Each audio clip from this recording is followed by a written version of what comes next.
Lord. Okay, so without further ado, we're good. Without further ado, I'm going to introduce today's speaker. Okay, there isn't anything that we're planning right now, BBS or anything like that. All of that has been set on pause. But let's give Milton a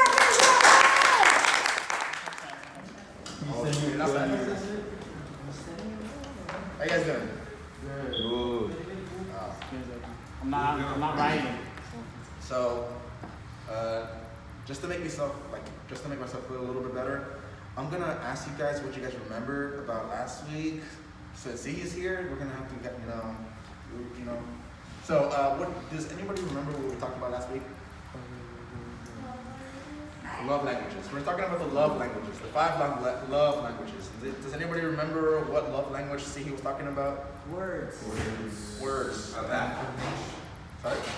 Words of affirmation. Words of affirmation, right. So that was the first one that we talked about, and I'm going to be talking about the second love language, which is going to be the language of time. I was going to say love. So, what does anybody know about the love language of time? I'm going to say love language of love about. What do you know about It takes time to create love. Takes time to create love, okay. Anybody else? You put time into it? It takes time. Okay. It's about quality and quantity. Yes. Okay, there you go. So, for those of you who have siblings, you might probably understand this a little bit better. Sometimes, I don't know if this is the case with my sisters, I haven't actually paid attention, but there's a lot of illustrations where the people, not only your siblings, but the friends and family around you, there might be times where they want to spend time with you. Like, hey, let's go to the movies or something like that. And you're like, oh, okay, sure. Yeah, why not? I have time to go. But on the way there, you realize that you're not the same. Some people don't have the same type of love language, right? So I might be, let's say I'm the word of affirmation, right? So during the whole time, on the whole ride over there, I might be talking to you, having a great conversation and everything, right? But on the movie, I fall asleep during the previews. Or let's say I'm, what's it called? Another love language would probably be service. So I might be late to the movie because I was doing something for the friend. I was like getting some errands done for the friend. So for you, the important thing wasn't being there with the person, was either talking to them because your love language is words of information. You're doing something for them because your love language is service, or etc. Other than time. But for the person who invited you, the whole point wasn't just to watch the movie. The whole point of inviting you wasn't because of the movie, or wasn't because of the park that they invited you to, or the church or anything like that. The whole point that they invited you was because they want to spend time with you, because that's how they express their love, right? Just like we learned last time about people with the love language of words, that the way they express their love is via words. They will communicate that to you. Now, just like in the love language of time, words, there's different dialects.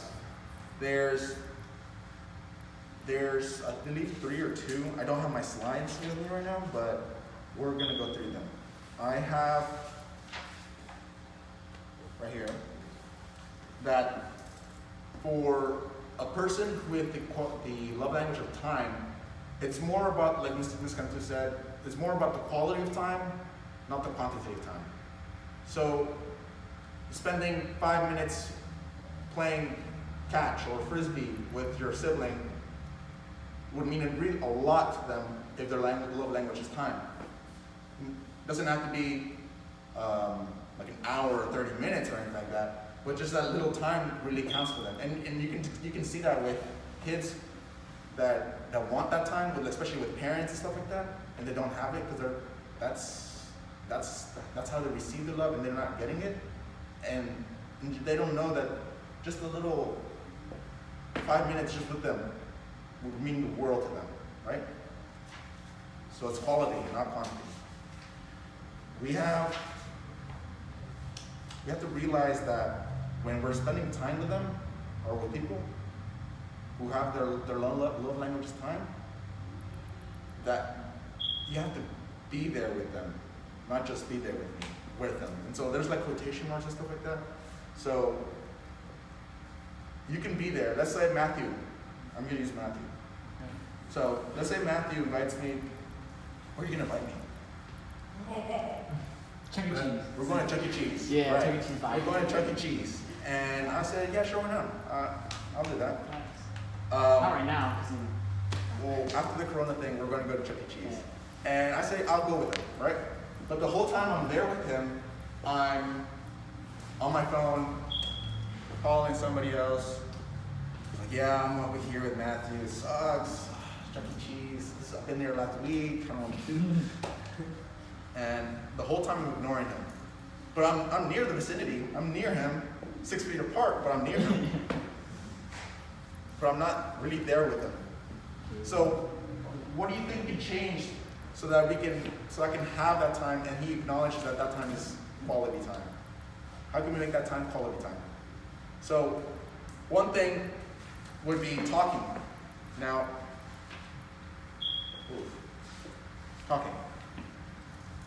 Talking is a two-way street. The person could try to engage with you and have that quality time and try to talk to you. Like, hey, Milton, how was your week? This is like, what have you been up to? How have you been? How's the family? Yada, yada, yada, right? And I could be, yeah, they're good. I did great. The whole time. Though you spent that time, and maybe you spent a lot of time with that, that wouldn't mean anything.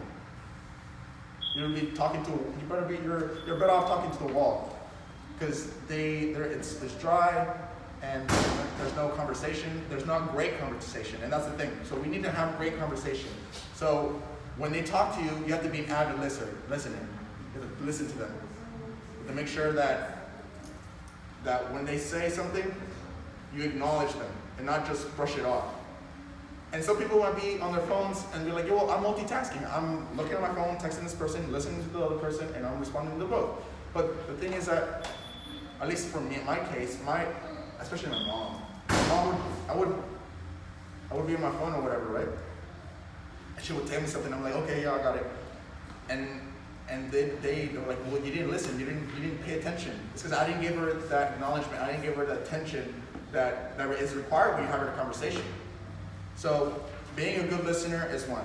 Now, something that helps a lot, especially when having a conversation, is talking back. Because then that'll be a one-way street, and then you won't give that time, quality time. So, and it'll be hard because there's different type of people. There's people who are very introverted, and others who are extroverted. And for those who are introverted, it's very hard to keep up conversations.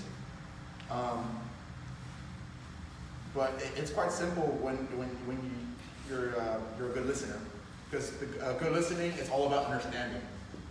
And so when someone gives you a question, instead of making it really short answers and very cut off answers where you don't even know where to go next, try to explain a little bit, or try to be sympathetic with it, or empathetic with it as well. To not only receive but also give and ask questions back.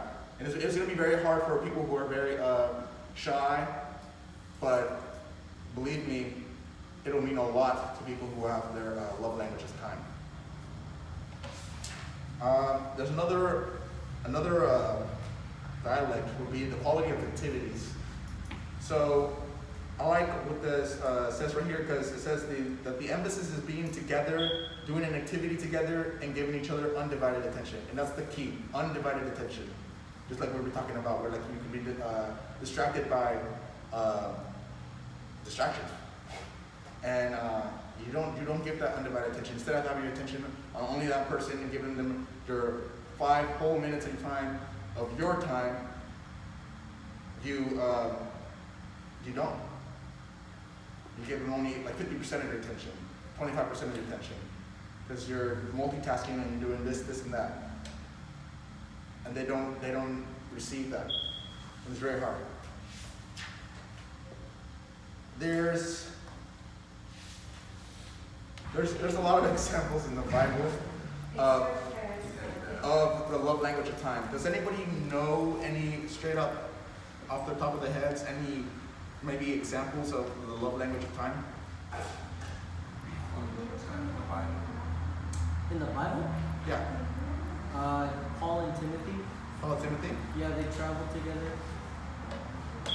Okay. So I want you guys to turn to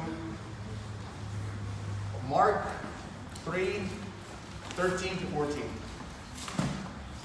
What's in the back? It's in the big.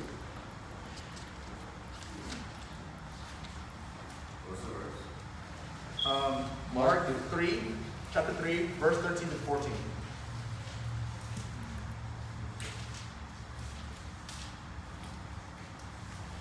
So I'm gonna read it out. I'm gonna read it out. Did somebody read Anybody want to read it? Any volunteers? Any introverts for me? It's introversial. Let's go. it? Go there. He? David. Jesus went up on a mountain and called those he wanted, and they came to him. He appointed 12 and called them apostles. He appointed them to be with him, to be sent out to preach. Yeah. So he went up the mountain and he called to them those he himself wanted. They came to him and he appointed 12. They might be with him, that they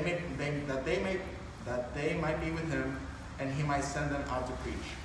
So he knew that having that quality time with people is important. He had the 12, right? We're talking about the D12. And he realized that it was very important to have them around, because later on he's not going to be there and he's going to send them out so that they might be with others and have that quality time.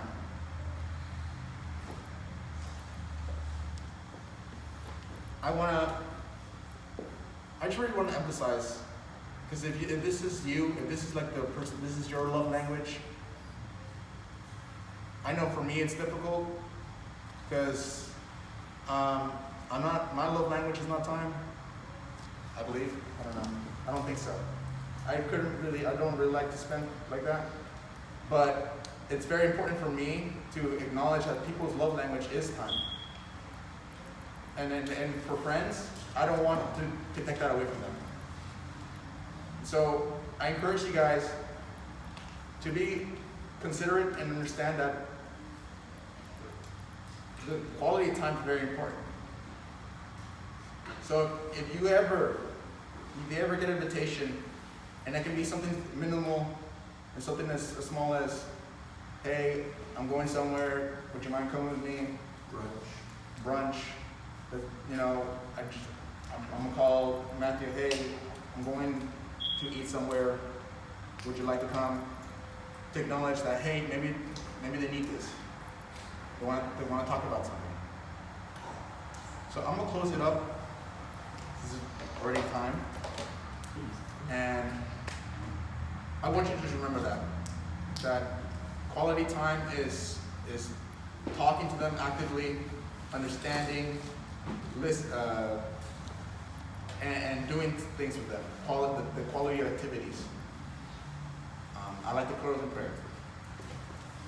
Thank God for this wonderful day you've given us. Thank you for allowing us to be here together and spend this time together. And not only spend this time together, but with the quality of time, the quality of activities. I pray that you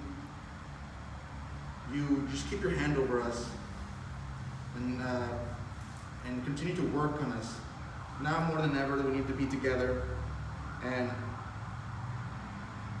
I'm glad that you're able to just work in us.